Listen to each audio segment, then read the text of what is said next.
Hello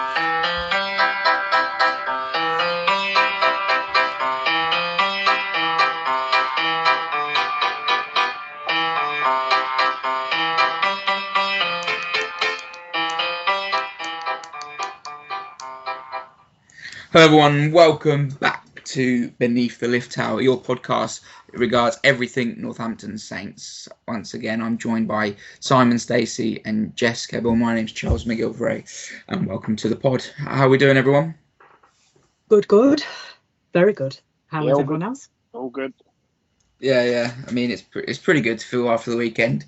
Although it was such an enormous fixture, to win so well, it's almost sort of a bit in shock. You expect European knockout matches to be the most intense things of all time, and unfortunately for certain circumstances, which we can get into if you want to, it was sort of a one way street. But what did you think of the game, Simon? What do you think? Yeah, we were all expecting the Bulls to bring their vast majority of Springboks with them. That's why our predictions weren't all that, were they? First half, I think we were just, a bit complacent, and then we just totally wiped them out second half. I think they were tired. Obviously, it's a lot of travelling in a week. So yeah, the boys did the job. The defence was immense. To keep them out for a whole half. They still had some good players out there, so it was good to see, and very, very convincing in the end. So happy boy, and on to Dublin.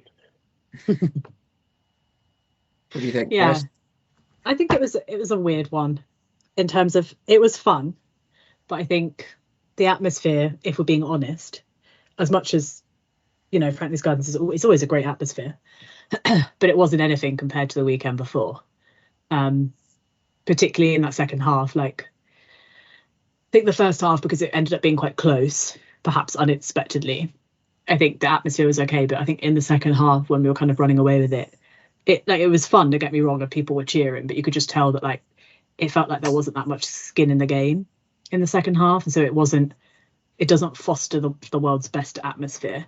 And I think there was a very small number of Bulls fans there that you couldn't really hear them even when they scored. You tended to get more of the polite applause from Saints fans than you actually did anything from Bulls fans. Yeah. I mean, I think it started out, we sort of blitzed them really. The first 10 minutes, we had a good defensive set to start with, and then just really took control of the game. But then that last 10 minutes of the first half, they just lost their minds for a period of time. And I think they probably went with a game plan of going this is a team that probably hasn't got a lot of match fitness in it. It's a team that is going to be a bit disjointed because they don't play often together. So if we keep the tempo high as we can over the course of 80 minutes, we'll just run them off the pitch. And you could argue that's what happened. But it meant for 10 minutes, they got back in the game. And there was a one-score game at half time. And we just made errors, we couldn't get out of our own half. Yeah. At one point, Augustus cleared the ball from inside our own dead ball line. That wasn't the planned move. They just they tried to overplay. They tried to overplay in their own 22. Finn Smith got intercepted, and it's if we weren't expected to run away with that game, would they have made those decisions? Possibly not. So it's hard to judge, but I mean, what you can judge is you can only beat what's in front of you, and the quality of some of the guys was exceptional, really. I mean, our ability to get the ball around the corner, create overlaps, and then capitalise is just second to none. And we can go through the whole team, but it was some of the running rugby and some of the passing, especially from Finn Smith, was just sensational. Yeah, I think it's a difficult one, though. I still think obviously we're going to come on to I'm sure we'll talk about the semi-final, even though it's a few weeks away now, and we'll talk about next week against Leicester. But it does feel like there's only so much you can take from it, because we were playing a severely weakened side. And I think that the outcome in the end was, I would say that even at the end of the first half, even though it was a one-score game, I don't think I ever felt like we were going to lose, even within that second half. I think we were playing with a lot of freedom, in that first half. And that just perhaps almost too much freedom, you could say, and that just kind of led to a few kind of errors that we'd gone up on the scoreboard so quickly. And so I think we were just trying some things and just kind of, flinging the ball around and playing quite freely, and sometimes that can just lead to mistakes. I don't think I don't think in any way, shape or form are we going to play totally like that, like next weekend and onwards. I think we will tighten it up a little bit, but I think they went out there thinking we could probably put a big score on them. And sometimes the freer you play, things like interceptions can happen. And so I did feel like even at halftime, I was like, I still feel like this is going to be a win. Whereas obviously the Munster game at halftime, it being bang on 14-all at the score, I thought, I don't know what's going to happen. And then we were clearly up on them in that second half, and the same with the balls. But I do think that, yeah, it's difficult because I think some of the guys did play really well. There were some great individual things happening and team things happening. But I think we also have to be wary of thinking that says anything about like our semi-final chances or perhaps going on further, because we're going to come up against much harder oppositions. But you look at some of the scorelines of the other games, like that scoreline that Leinster put on La Rochelle is actually very, very impressive, considering La Rochelle didn't send a B team, if being honest about balls. They didn't send a B team out. They went there to go and win that game, and they were comfortably beaten. And the same really with Toulouse and Exeter. That's a first Exeter team that got. Yeah, to be fair to Exeter, they to be beaten for a while. They did, yeah, no, they did. But that second half was levels. They were winning, weren't they? They were winning yeah, about 50 minutes. So you would look at that score, you think they were never in that match. But no, madness. it was bizarre. Yeah. It was bizarre. I was sort of thinking Toulouse are frightening. Toulouse. Yeah. I was thinking when Chiefs will win, I was like, oh my god, they're going to pull this off. And we're looking at a semi-final of Chiefs versus Quins. But you say Toulouse just had gears, didn't they? And Dupont just unbelievable, isn't he? Yeah, he's just popped back. It's like, he'd been with the Sevens, hasn't he? I'll pop back for a quarter final, it'll be fine. And just like, for God's sake, what can he not do? Like, and I think I remember watching after that game finished. I think they had Brian O'Driscoll in the room, whatever, in the studio. And even him, as someone that obviously is going to probably support the Irish team, was very much like, I can't see past anyone other than Toulouse for the title. And obviously French, the way they travel, sometimes there's a question over that. But I think if you take that kind of out of it, I think they're probably far and away the best team. But obviously we've still got, if they get there, there's lots of questions. We've got Leinster first before we even think about what may happen. Let's stop gushing over Toulouse and what have you. Let's get back to Northampton Saints, the only team that matters. Who stood out then? What players stood out in that game? Like you said, it was maybe a bit of a team run to some extent. That's a bit disrespectful to Bulls, but it was a bit of a points they made it look easy. But who stood out for you as the best players on the pitch? That's a good one. It's hard to say. Ollie again. God. Ollie again. I mean, he is raging ball. Yeah. Wow. What a player. It's just madness. Finn Smith again. It was, like you say, it's more of a team. The thing was, it was an unknown. Because I was reading the rugby paper and they said that the boys had watched loads of footage of them, but they weren't watching the team they played. So they weren't prepared really for that team. They were prepared for the box that were. So I understand why it was close at half time, because they're not playing the team they've been looking at. But it was quite a spread right across the 15, I'd say, to be fair. There wasn't really a poor performance. No, playing at 7 looks interesting. I would point out Finn Smith, though. I thought Finn Smith, his ability to take the ball to the line and just wait for the perfect moment to release the pass, I think in the moment, especially in the Premiership, possibly in the Champions Cup, is second to none. In his position at least. But like the pass for Coles, right? I'll get on to the fact that Coles, that absolute drift of a line as he rounded and stepped the defenders. I mean, what's he doing? Like, I'll get on to that. But Finn Smith's ability to put the ball in the right space and trust the second row lumbering up the middle to make that sort of drift on the line was phenomenal. But for the Dingwall, he held on to it, let the defender go past him, and then just got it out the back, out his one-handed offload off the thing as he came through. It's the same for most of the balls. The Ram try that led to the most outrageous dummy of all time. Like if Ram had let go of that ball, it would have gone about 12 foot past the defender. It was it was like Matt Dawson-esque from the Lions in '97. It was huge, fake dummy, but that was Dingwall and Finn Smith again, just creating that opportunity in that space. And then you've got all those options, and it's either it's Ollie going through a gap, or it's Ram going through a gap, or Hendy going through a gap, etc. Their ability to create space is second to none, that partnership. I think the thing that stands out for me for Finn Smith as well is that, and this is not like downplaying the significance of Sam Vesti as an attack coach, because he's very obviously the best, one of, if not the best one going right now, and we're incredibly lucky to have him. But I think the thing that stands out about Finn Smith in particular is that how good he is at, like you said, knowing the exact timing. It can't be taught. It's like he just instinctively has that ability to do that. And obviously it's perfect that he does it with Saints, because it fits with like the style that we want to play anyway. So it is like a match made in heaven. But I just think he just has that kind of uncanny instinctual ability to just know when to hold on, know when to let go.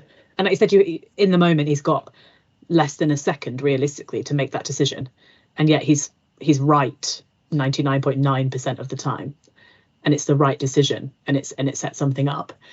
But I also think, if we move away from the backs into the forwards, thinking about who stood out to me, I would have to say Augustus, right from second one, right from the moment the whistle, he just had the bit between his teeth. Like every time he got the ball, through at least two defenders, making meters, that ridiculous, like you said, kick to clear the lines at the back. And I think because we watched it back afterwards, I think that's also when they had James Craig on interview, and we had the ball down there. And James Craig said, yeah, there's sort of three ways we can exit in that situation. Augustus kicks the ball, he goes, and that is not one of them. Yeah, that was the thing where they were just overplaying you. They as Craig says, they've probably got three calls. I'm not sure why he's giving this away on national TV, but they've got three options of what to do, right? They execute one of those, they clear their lines, you reset your defence, you go again, and you work your way up the pitch. But they do that all year. That's something they're very confident in doing and comfortable doing.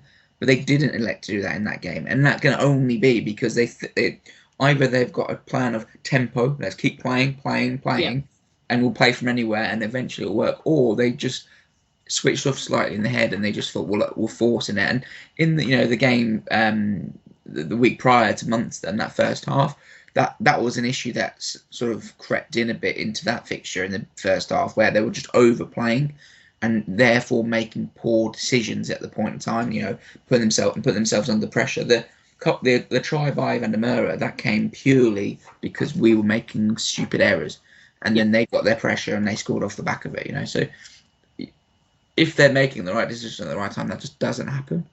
I mean, it was just. Oh, sorry. I was going to say Augustus was obviously he had a point to prove, obviously, because it's against his old team on the South African. So. Yeah. I think he played for the Stormers, though, didn't he? I think he played for the Stormers rather than the Stormers. Yeah. Oh yeah, okay. But he wanted to prove a point, won't he? Because obviously. Yeah. He was. Yeah. You just could a shame Arundel couldn't. Yeah, you could tell he was up for it, like straight away. I just think he's got such a great ability, like off the back of the scrum with the ball in hand.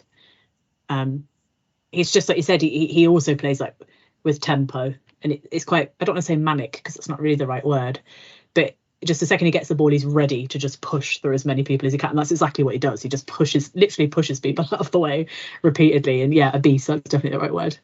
But yeah, I think there was also just some, there were some kind of individual moments as well, like how Ollie scored that try. I don't know, because he was just running sideways for what felt like years. And then all of a sudden just boop. And I was like, okay, sure. And then the same with the Courtney try, because as soon as you pass it at Courtney, for all the money in the world, he's going to get there. He doesn't.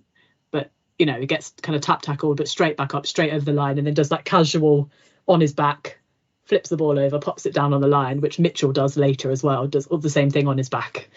Yeah. And you just think the skill level, just everyone getting up off of Courtney, he's just on his back with the ball just down, like it's the chillest thing he's ever done. And it was actually really difficult for him to get to the line. he's suddenly started scoring a few tries this year, Courtney, having not scored. Yeah. The year he announces leaving, he becomes a bit of a try scoring machine. But yeah, that try was all about that pass from Finn Smith to put Alex Cole. I mean, Alex Cole's line. I'm still in shock of it. It was insane. The little drift off the defender. It was like watching Will Greenwood back in the day. It was like pure centre. The ball, let the ball do the work as you drift off the defender, get round the gap. He then chucks a step in, gets round the defender, before he gives it to Courtney to get over. I think Cole's had a phenomenal game, to be honest. I think I'll go back to it. I think Alex Moon is going to be missed so much, right? Because the pairing of Alex Coles and Alex Moon is just perfect. What they both bring to the table complements each other phenomenally. Because Moon gets through so much work and has such a physical impact on the game that it allows Coles to be carried a bit in some aspects. Not that he doesn't do those things, but he runs those support lines that no second row in the world does. And he has, gets on the ball, he carries it in space rather than through the sort of hard yards because Moon's doing that. I think, it's going to be enormous to lose Ludlam and it's going to be enormous to lose Laws. But I would do anything to keep Moon in that side because we're going to struggle to find someone who can get through the work rate and have the impact that he has. And probably at the cost he is as well. But yeah. I thought Moon stood out for me. I thought he was the pick of the forwards. I mean, you got to say something about the props as well. They're pretty dominant. Davidson in defence just rocks off. He puts big shots in. I think I said this a couple of weeks ago. He's going to become my favourite player just because he just does incredible things. Like he nearly got that ball, didn't he, on the kick through to score the try. Like he's so close. But you just, I don't know, you look at him and you just think he shouldn't be able to do some of the stuff that he does. And that's no disrespect. But you just, some of the skills he manages to do. I think he's had some incredible games over the kind of, with the winning run that we're kind of back in now. And again, the same with Manny. Manny does not shy away from getting in there and getting involved and putting in absolutely huge tackles. Because especially as you're thinking about who we're going to lose, we're losing Hill, we're losing Waller. They're both going to have to step up, but they're kind of already there. But they're both going to be probably the first choices, right? The first picks as we head into next season. Yeah, definitely. I mean, they're already there, but to have the ability to bring Alex Waller off the bench, that's an enormous loss. Having him as a bench player every week would be a phenomenal asset to the squad. But it's time sort of thing. Yeah, because they came on, didn't they? Him and Hill came on, and just the first scrum after they came on, we just demolished it. Because it's just it's the power that Waller still has, the experience. He's kept himself in incredible shape the whole way through his career. And he's just such an impact player. But I also think as well, for thinking about that front row, Curtis Langdon again. I don't think he ever doesn't impress. I think he's ridiculously good. You say they came on and destroyed that first scrum. Well, a minute later, they had to do it again, didn't they? Because Finn Smith missed touch. So so we win a penalty on the scrum. He misses touch. It's their put in at this point. Ball's put in. We just do exactly the same. You could just imagine them going, all right, lads, we just did this 10 seconds ago. Let's give Finn a chance to redeem himself. I think what's impressive with all the front row as well is that the amount of times they actually, and efforts in terms of touching the ball that they make. You get a lot of front rows across the game where they're there for one thing, but they don't really involve themselves in the game other than they'll hit rucks, right? So like Adam Jones traditionally would always say, I'm here to scrummage and hit 40 rucks. If I've done that, I've had a good game. Whereas Davidson and especially Manny, they get on the ball, they carry, the subtle handling that Manny brings is pretty impressive as well. He often takes the ball at first receiver in that pod to get the ball out to Finn. On forwards handling, I just wanted to mention, going back slightly, was Courtney Laws. The options that you get as a team when Courtney Laws can step in at first receiver is phenomenal. He it's like a 10. The Coles try where Mitchell gives it to Laws at first receiver, and then Laws has an option. He's got a decision whether to give it back to Mitchell on the loop, whether to carry it himself, or whether the inside ball to Freeman, who cuts that lovely line from the edge of the ruck, who breaks the line, and then it's Coles making that support run that no second row does, and finishes this sort of it's obviously a set play, but having someone like Courtney Lawes who has the dexterity and the ability with the ball for someone's size of him. Like, what do you do with Courtney Lawes? You can't sit off him because he'll run over you, and if you try and tackle him, he's too delicate of a touch to just make the right decision with the ball. It's yeah. I remember one pass to him was obviously a mispass, and it was so low to the ground, and he just bent down and scooped it up like it was nothing. But I'm like, you're so tall, and that's actually really difficult to do for someone of that height, to just pop down, scoop it up, and still keep running with the ball. Every year we think this guy can't get better. And I honestly think every season he adds some kind of new element to it. So I think this year, for example, like you said, his running and his passing game, because that guy can run, and he can run fast when he needs to run fast as well. We saw that forgive me, but I can't remember the game nor the player, but where he ran all the way back to tackle someone in touch right before the try line. Tonga in the World Cup, wasn't it? Do you remember? No, it's definitely it was recently this season at some point for Saints. He just appeared out of nowhere, and he was all the way back, and he ran all the way through and tackled someone in touch. And I remember watching it back, and the commentators going, "We could not tell you where that guy came from," but all of a sudden he's sprinting across and you think as well, you take into account his height, size, his age. It's just, I don't think he's ever ran better. Yeah. So you do think it's a shame you're going to lose him, but I mean, thank God we got him for the length of time that we did. Right, we've been so incredibly lucky. But yeah, I just think his game it's like he obviously knowing that he's leaving now, I think he's so desperate to win. He's giving it absolutely, like, everything is 100%. And even said, didn't he, afterwards, that he had really painful back spasms, but he was like, I've got to go out and show up for the boys. So he just loaded himself up on painkillers and went out. And you would have never have known based on the performance that he put in. No, he's just crazy. He's a crazy boy. He's crazy. He's like a fine wine, isn't he? He just improves with age. Yeah, 100%. He's such a talent. The GOAT gets used a lot, but that man has to be down there. He's probably the greatest ever Saints player. Yeah, for what he's done.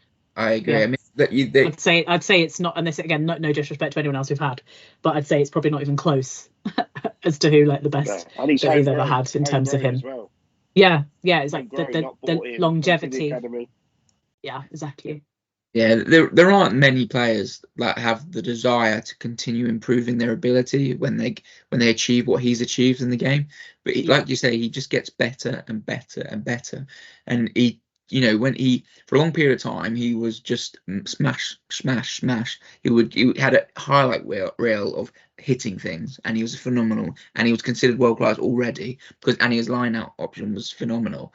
And then suddenly he became this big ball carrier as well. And I think Eddie coming in as England coach, that was probably the biggest impact he had on the English game, was turning Courtney Lawes into probably one of the best players to ever play the game, in just pushing him to get better and better and better. And he became a ball carrier, and then he became a handler, a distributor. And then now he's got this running game where he's supporting line. It's just we can't talk enough about how good Courtney Lawes is. We better move on before we keep going. I mean, I think that's pretty much the game. I think the other extent, I think Ram continues to get phenomenal in the air. Make sure your seats are in an upright position. Ram Air's on call. He is just phenomenal in the air. He's so athletic and he gets so high. But I still bring Furbank back. It's interesting that Furbank came on into the centres. And Dingwall Freeman was phenomenal in the centre. Yeah, but I think that was more about Dingwall having. I don't think it was a serious injury, but he went off with his arm not held right. So I think, so I think that was. That could have been the plan all along. Obviously, I don't want to say, but that was very clearly because he got spear tackled, didn't he? And landed on that arm. Yeah. And then he kept playing, but then straight after he scored that try, landed on that arm again. And again, watching it back on the telly and getting the camera angles, the second he scored the try, you could tell by his face, he was like, that hurt.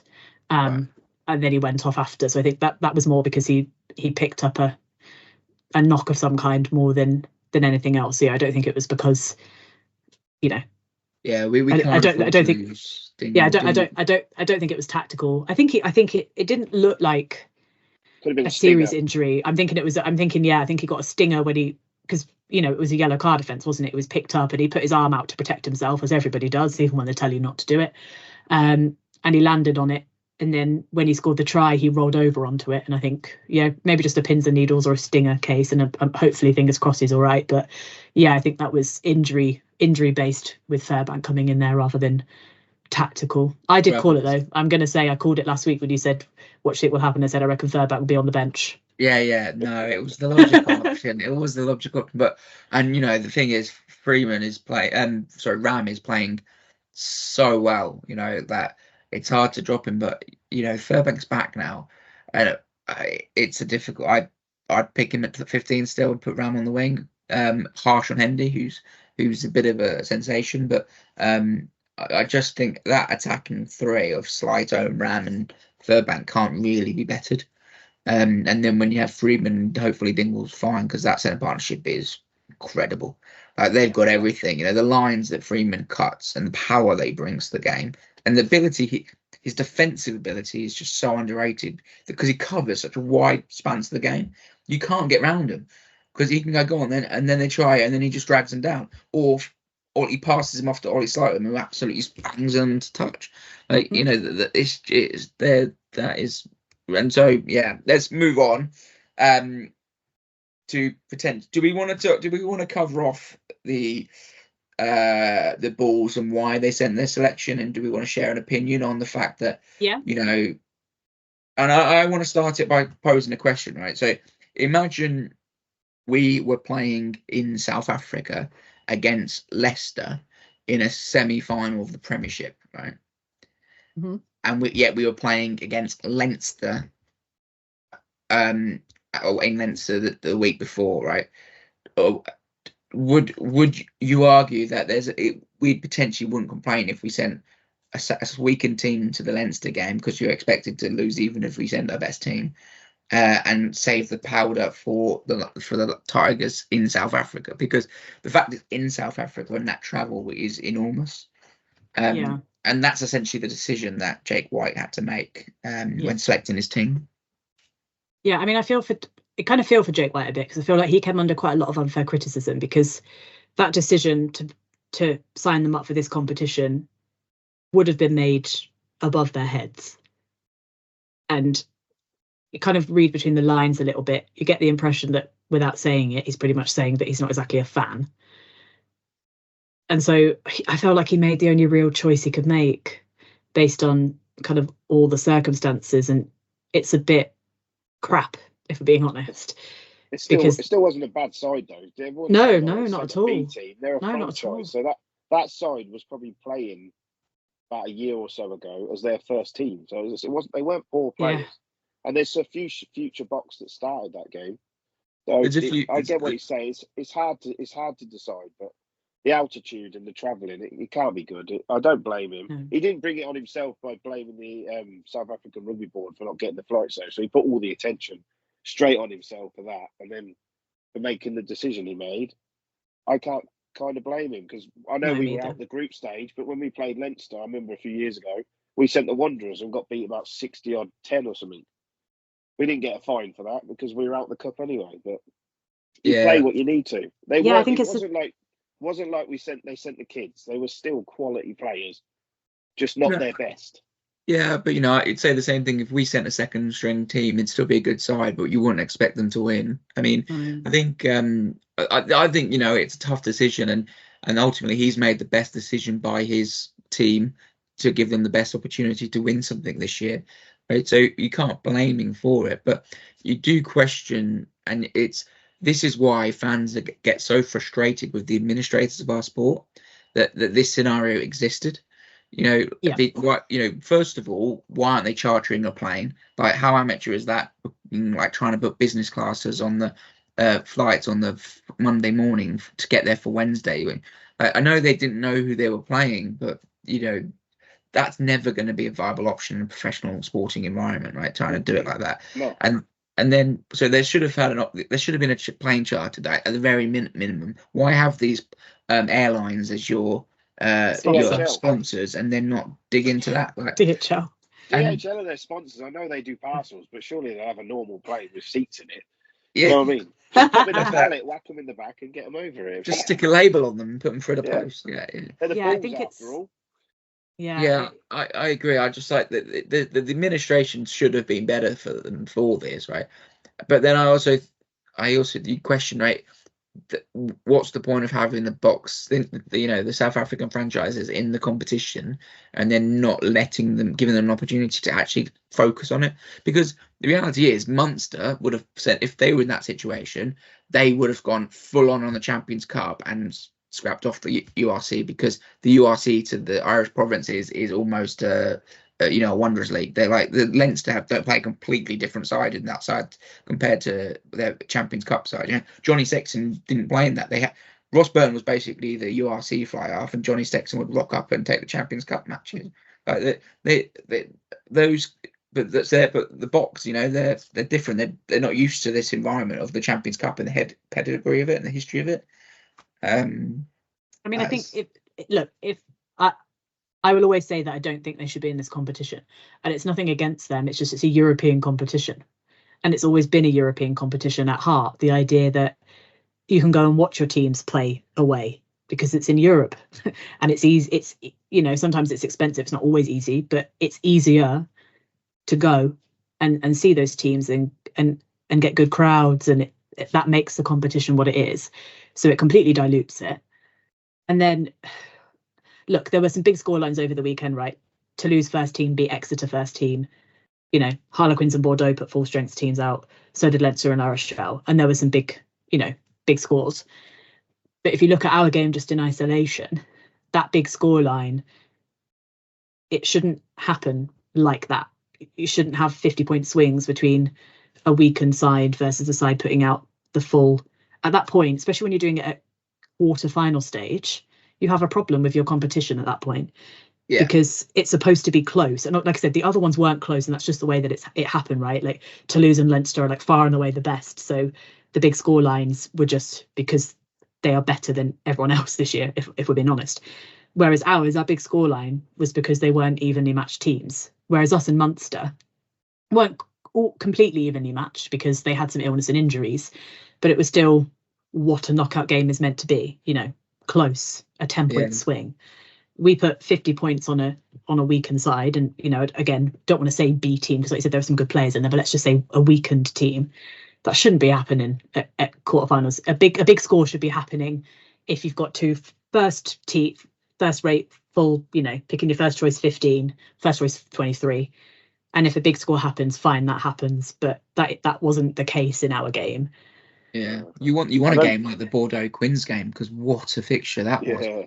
That was one of the best games of rugby you can imagine. And I actually watched the Reds v the Highlanders in the morning, and then and that was a hell of a game. We went to extra time, golden point, and then from that into the Quins game, I was like, the rugby just can't get any better.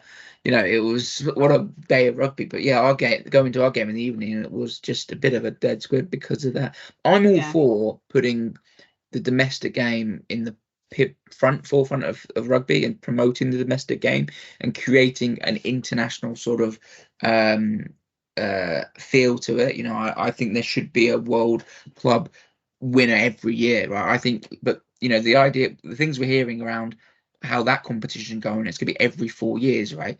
That's a load of rubbish, and that just shows you the administrators in our sport. I don't have any faith in them to do the right thing. Clubs don't have a 4-year cycle like an international side. If we win like the Champions Cup and the Premiership this year, for example, right, and we've had the best year we've had, and therefore we qualify for a tournament in 4 years' time, well, we're going to be nowhere near that side in 4 years' time. Right, clubs don't that, and that's just the administrators putting that sort of shows that they're out of touch, in my view. And the fact they're out, that sort of, it just screams it again with this South African not giving the South African teams the opportunity to compete, because they should be competing at the top level of this tournament.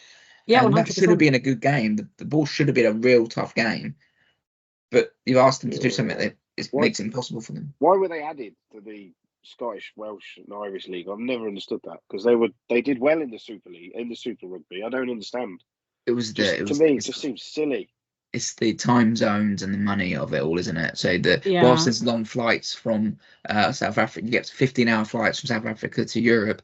Well, you get more than that when you're flying out to New Zealand and Argentina and doing it for weeks on end. And you're playing at altitude, so you've got to acclimatise to that. I know you go out there and play the teams in one go, but it can't be good for the travelling sides, and you're not going to get much away support. Because how much is it going to cost to fly to South Africa? Yeah, no, It exactly. takes it away from the fans. It just seems silly to me. Because It's like having Australia in Eurovision. You know what I mean? But if you go back, Europe. Yeah, it's exactly the same, Simon. No, it's weird. It's identical, yeah. It's like if you go back to the week before, what we did to Balls did to Leon, because Leon sent a weakened team out because they were like, what's the point? We've got less than a week to acclimatise to altitude, you know, get over. I know there's no time difference. You don't have to deal with kind of like jet lag in the same sense, but you still have to deal with a hell of a long flight that, let's be honest, takes you out of it for at least a day. Yeah. Then you have to acclimatise, and it's just not. And I think the reality is, if you want to make it work, let's say that they're going to keep the South African teams in it, you need to liaise better in terms of the timetable, because having the round of 16 followed by the quarterfinals the weekend after was never going to be workable. Yeah. For a team like Balls, everybody could have told you that it wasn't. It just was not workable. And then obviously, like, the travelling thing made it exacerbated the problem. But I still think it's unless you haven't based over here. Yeah.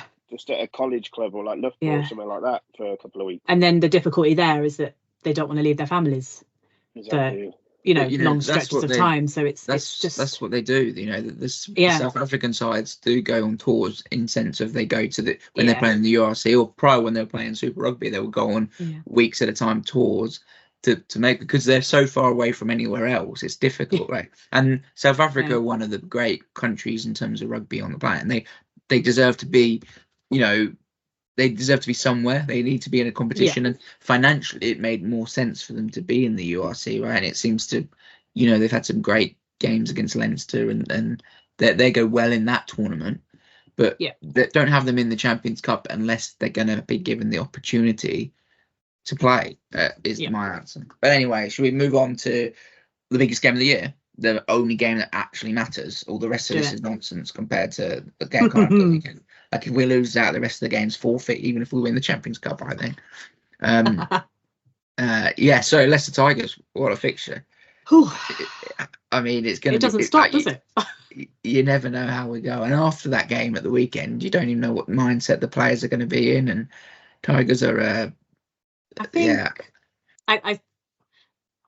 I think that Phil Dowson and the coaching team are smart, and I think the players are smart, and I think they know that they can't take anything away from that Balls game. They can't ride on. They can ride on our prolonged success, and I think they'll still have masses of confidence, as they should do. But I don't think that they're going to go in going, well, we beat the Balls by such a big score last week, we're going to be totally fine. I don't think that's realistic in their minds. I don't think it's realistic in our minds. I still think we're going to win. I'll say that. But, I think we've got a lot of confidence. We're at home. I still think we're going to win. It's not going to be like a Balls scoreline. Don't get me wrong. Not at all. Simon doesn't look as confident. Oh, nah. I don't like the favourite tag. We're always the underdog, and we'll probably go into this as favourites. So I'll pray him, because I'm not going to lie, I'm not being I hate them with a passion. I would wish we could beat them every time, but they haven't. Is it? I read yesterday they haven't lost at our ground since 2019. Is that right? They haven't lost at ours. I don't know. It feels to me like we've had the upper edge on them. Yeah, we've had some wins at theirs for sure. It feels like but not at ours. I thought last season we did the double on them, but I might just be making that up. Yeah, the one thing I'm worried about is Tommy Rafael, because he seems to just always be phenomenal against us, and I think he's such a breakdown specialist. And it's one of the issues we've had throughout the season is we aren't necessarily the best at resourcing at the breakdown and securing that ball, and it just invites Rafael to give them a foothold in the game. And if they can keep playing off that foothold, then it keeps him in the fixture. If it's because it's the derby that form completely goes out the window, because we should be beating them. We're at home. We're a better side, right? We should be beating them. I think Tommy Rafael. No, I wouldn't necessarily put him in the same side, but he is a phenomenal player. But player for player, I wouldn't necessarily change many, even though they've got some great players. Andre Pollard, class international world class player. There's no disrespect to Pollard, but I still wouldn't have him. I would have Finn ahead of him. I would have Finn Smith ahead of him easily. at the minute. I just think, I don't know, I'm not necessarily worried because of the favourites tag, because we've been, we had the favourites tag against Munster. We came out on top, the Bulls, a few of the games before we had the favourites tag. And that doesn't seem to panic the team or worry them or give them a false sense of like ego, confidence, security, whatever you want to call it. I'd say, yeah, you more worry about the fact that, like you said, it's a derby day and nothing means anything on that particular day. But I still think, like you said, player for player, team for team, still think we're going to edge them out. You should.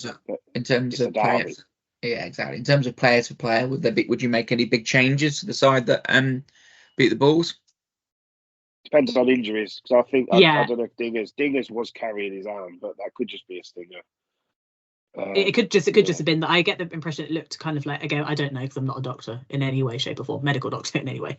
It just felt like it looked like his arm had gone dead. But I do know also that can carry over.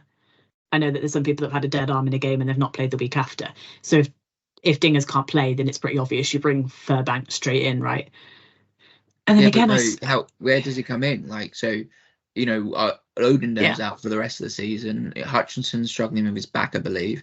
Freeman is going to therefore play in the centres, and we need Dingle. Who else comes into the centres? I mean, having Furbank starting at centre, as talented as he is, as physical as he is, that's a completely different outlook from a T point. That's not something. Yeah. Litchfield probably would be the next obvious cab off the rank. Yeah. I think either way, I would have, Dingers or hit Litchfield at 12 and Freeman at 13. Again, so keep that consistent, and then but I'd bring Furbank in at 15 and move Ram out to the wing. I know you said last week, you were right again, Jess, but I just think you get Furbank in that side. To be fair, the only reason I said it for last week is because he had an injury that kept him out for enough time that I think just chucking him straight in to try and do 50, 60 minutes wouldn't have worked. Like, it wasn't that I was like, I think Ram's playing so much better, so you've got to... I just think, like, I wouldn't have risked it because the same with Alex Mitchell. When they didn't start Alex when he could first come back, he came off the bench. I thought they're going to do that with Furbank, realistically, as they probably should, because you just don't know what's going to happen. Because you look at the game we played against Bristol, where did we have both Hendy and Ram who had to start after their injuries?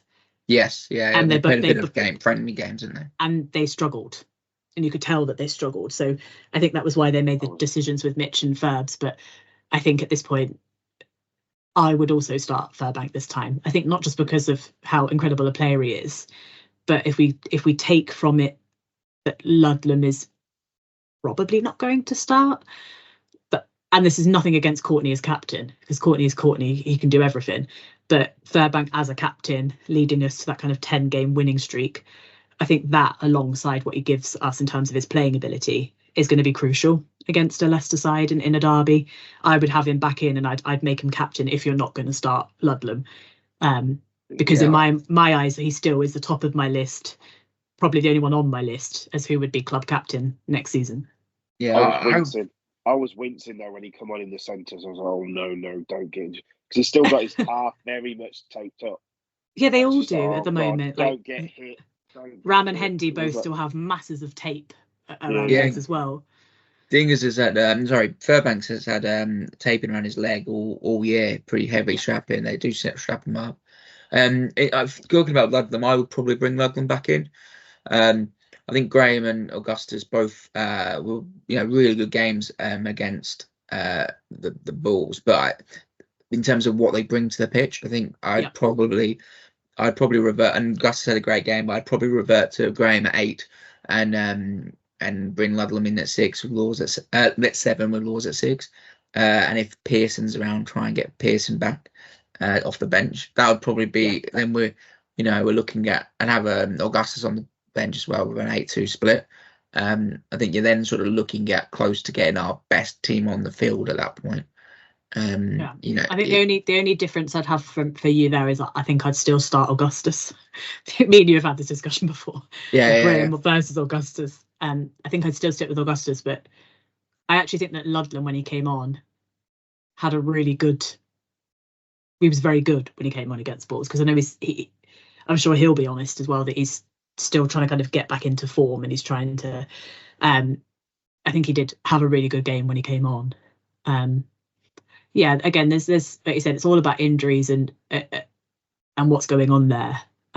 So that backline may need a bit of the back, sorry, might need a bit of a shake up depending on what is happening with Dingus. Like you said, I think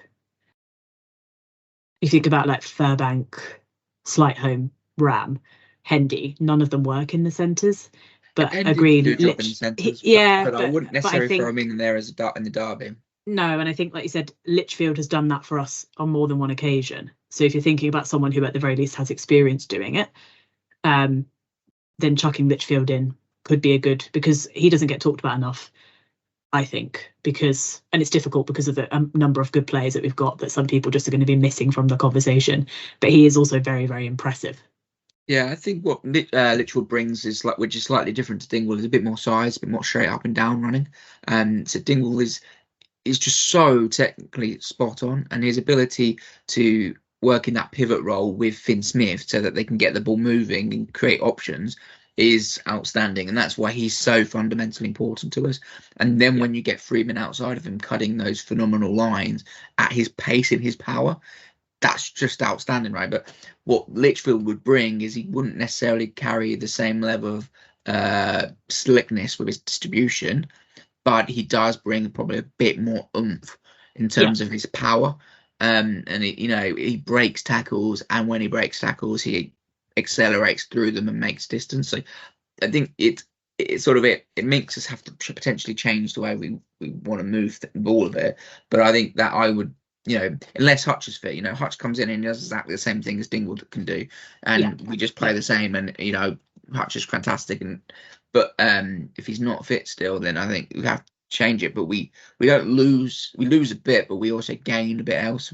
In different areas. It's a different type of player, but I'm thinking if we do a 1 to 15, I think stick with the same front row as we had before. I think Manny, Curtis, Trevor, it works very well. I wouldn't mess with that. Then you've got both Alexes. Yeah. Moon and Coles. And then I think me and you, again, we disagree slightly because we've obviously got Courtney. Courtney's nailed down. And then it's the 6, 7. It's the 8, 7 choices. It's the 7 and 8. So like I said, I'd go for Augustus personally at 8. In terms of 7, again, it depends who's fit. If Pearson's fit, maybe you get him straight in. But then, how injured was he? What was he carrying? Do you start with a Ludlam, bring him up off the bench? 9. We don't even need to have the discussion. It's pretty.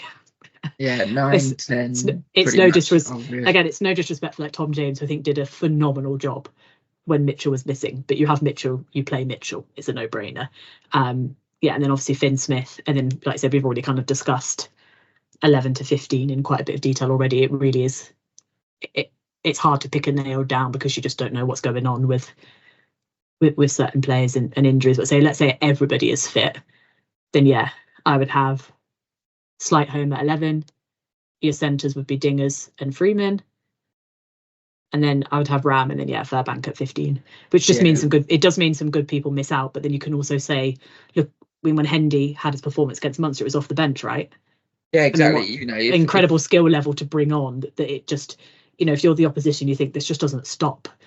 Slightholme or Ram goes off and is replaced by, you just think it doesn't stop. Like the barrage continues, and exactly. It's a good impact. The impact of the bench we can have if we brought in Matavesi, Alex Waller, Paul Hill, Timo, and then you've got Graham potentially, or Augustus off the bench. If you go 8-2 split, you could have a Scott Young or Pearson on the bench, or a Ludlam if you start Pearson. And then then you've got James and you've got Andy, and it's huge impactful players who don't just come on and fill a gap, actually come on and have an impact on the game.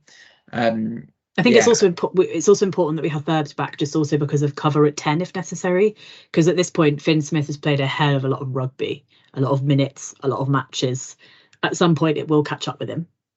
I know he's young, he's young, and he's young. He's so composed. He never gets. He's always prepared for the hit. He is young and he is fit, but that is still going to eventually, at some point, you'll be like, okay, that's quite a lot of rugby actually. And also, they're only supposed to play a certain number of minutes in a certain length of time, but they're not. There's rules. I don't know what they are off the top of my head, but at some point, he's going to have to be rested, or at least come, not do a full match at some point. So at least having Ferbs back is very important, because he does slot in nicely at 10 if it's needed. So it is useful to have him back fit, because at some point, because Finn Smith must have done 80 minutes for however many games, however many weeks in a row at this point. So he had time off during the Six Nations to some, even though it was probably pretty physical, those training sessions and whatever. But I mean, it also matters obviously what Leicester bring, if they're going to come with Kata in the midfield, Lichfield's probably a pretty good matchup there. Because he drives a lot of their attacking play, them getting them on the front foot, and Jasper Wiese, same again. Yeah. That's sort of one of the reasons why I would probably go with Graham and Loveland, just for that sort of defensive prowess and ability to get over the ball. Once if you concede a meter, fine if you can get over the ball and challenge for it. Van Poorfleet's back. He's not Alex Mitchell, but he sort of gets them ticking, and his kicking game is pretty good. So that asks the question of who you would play at fullback, because like I said, Ramer is fully operational, and he's going really well in the air, and therefore you might go, well, maybe we go with that option because he's seen the ball, he's a bit of form, rather than throwing Furbank in. But Furbank's so brave in going for the ball that he's very good. I think we forget he's very good in the air as well. Like, he gets overshadowed because of Freddie Stewart for England being one skill but outrageous at it, like so good in the air. Like and even that has fallen out of favour, hasn't it? Yeah, they've realised that. They've realised the it's not enough. One trick pony. Yeah. Exactly. It's not enough. Because like you said, Furbank is he quite as good as Stewart in the air? Maybe not quite. Probably not far off. But it's everything else, isn't it? Everything else puts his game far and above. Far better player, but I don't think anyone really touches Fritz Stewart. But it's also because he's like 6'5" and built like a second row.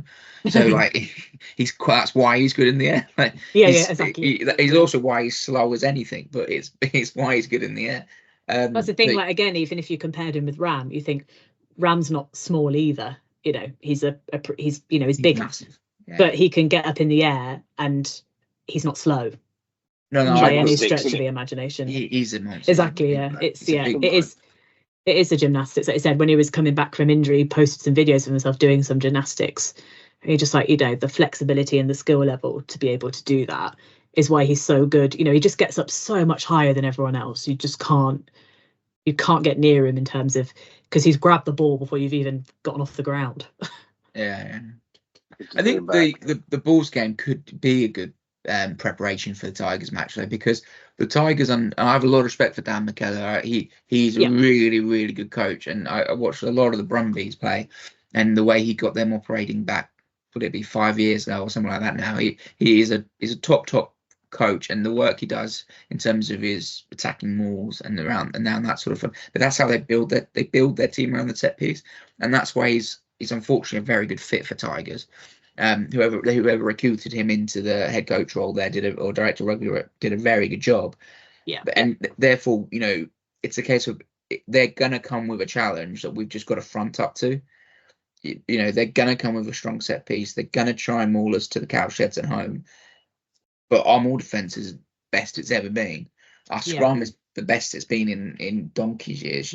It's a great challenge, but I think it's something we can really, we can match them and then take them to levels that they can't reach.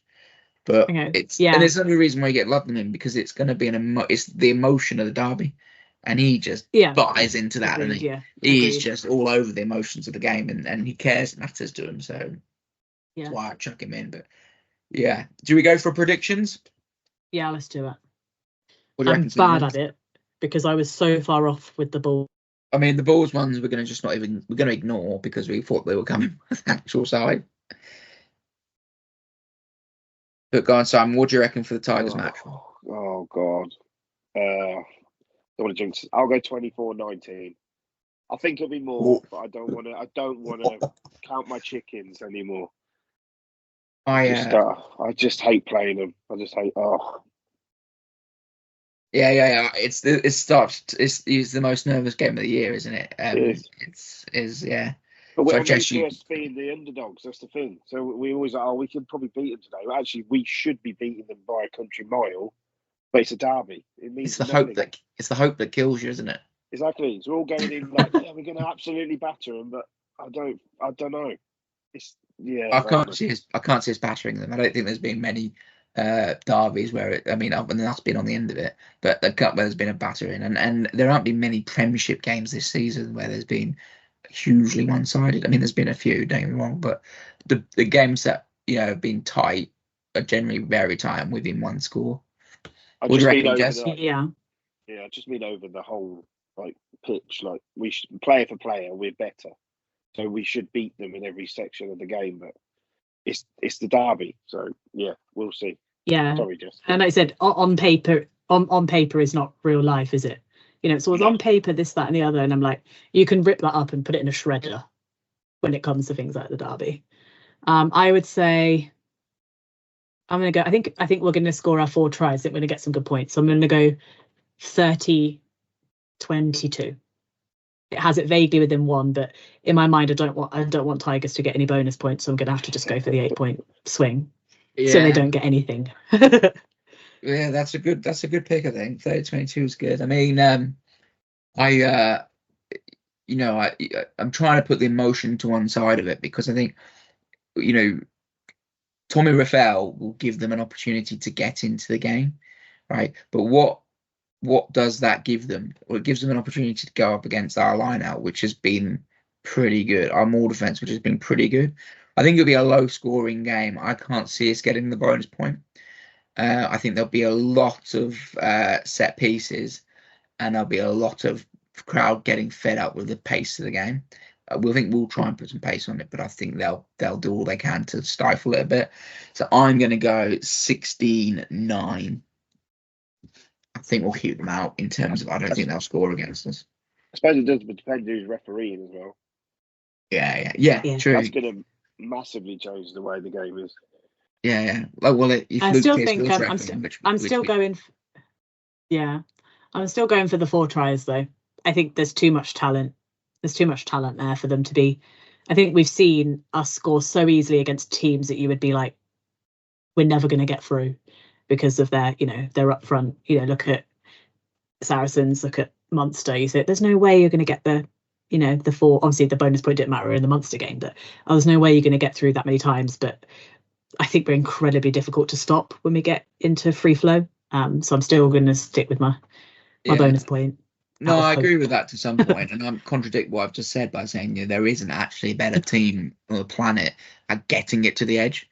But that does also depend on who's playing at 12 because if Dingwall's at 12, him, Finn Smith, and their ability to get the ball to the edge is second to none. But if Litchell's there, it's probably going to be a bit more straight up and down fight with Kata. And therefore there'll be the ball getting out to the edge will be probably a bit more slack and a bit more they'll have to do a lot more with it rather than at the moment the back 3 are just running on to the perfect delivery and throwing outrageous dummies in quarterfinals to score, But anyway, I think that's should we call it there? I think we've gone through quite a bit. Been a pretty good chat again for the 2 of you. So thanks very much everyone for listening. Please like, subscribe, follow us. Let us know what any feedback on social medias.